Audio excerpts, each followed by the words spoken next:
राधे राधे भक्तों। आज 2 मई 2026 शनिवार है।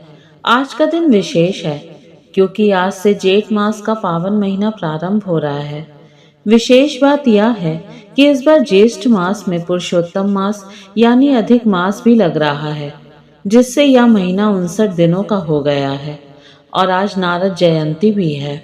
दोस्तों, आज हम केवल एक कथा नहीं सुनेंगे, बल्कि आज हम एक ऐसे महापुरुष के जीवन के रहस्य को जानेंगे जिन्हें हम नारद मुनि कहते हैं।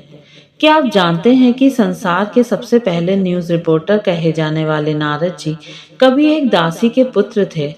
उनके जीवन के 3 जन्मों की कहानी हमें सिखाती है कि भक्ति का मार्ग कितना कठिन और कितना आनंदमयी हो सकता है। तो आइए ज्येष्ठ मास की इस पहली कथा में जानते हैं देवर्षि नारद की अनसुनी गाथा। ज्येष्ठ का महीना तप और सेवा का महीना है। इस बार 8 बड़े मंगलवार पड़ रहे हैं। 5 मई से शुरू होकर ये मंगलवार हनुमान जी की कृपा के द्वार खोलेंगे। इस महीने जल का दान, पक्षियों के लिए पानी रखना और मौसमी फलों का दान करना साक्षात श्री हरि विष्णु की सेवा के समान है। इस पूरे महीने कम से कम एक बार हनुमान चालीसा का पाठ जरूर करें। यह आपकी बाधाओं को दूर करेगा। पौराणिक मान्यताओं के अनुसार नारद मुनि के 3 जन्मों का वर्णन श्रीमद् भागवत पुराण में मिलता है। नारद जी पहले एक गंधर्व थे जिनका नाम था उपवरण।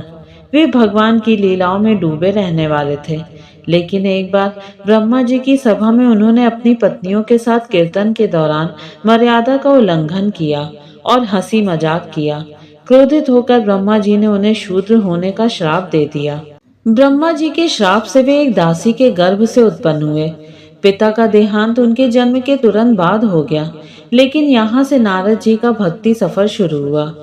साधुओं की सेवा करना, उनका जूठा भोजन ग्रहण करना और उन्हीं की कृपा से उन्हें भगवान के प्रति निष्काम भक्ति का मार्ग मिला। जब उनकी माता का देहांत हुआ तो उसे उन्होंने भगवान की कृपा माना कि अब उनके पास दुनिया का कोई बंधन नहीं बचा।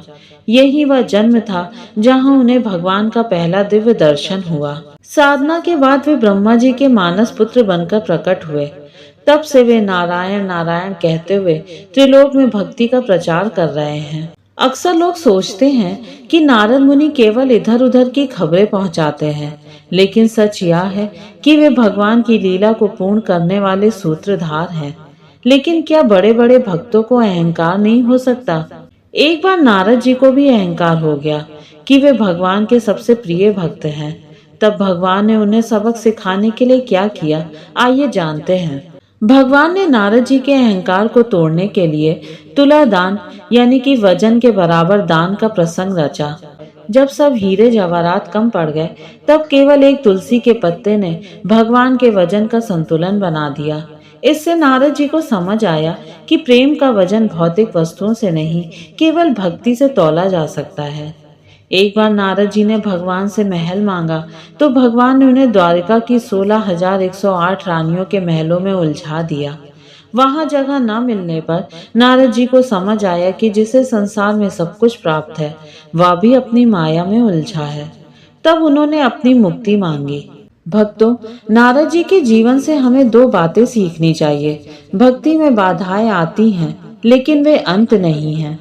नारद जी को श्राप मिला, फिर वे शूद्र बने, फिर माँ का साया उठा, लेकिन उन्होंने हार नहीं मानी। अहंकार का विनाश हुआ।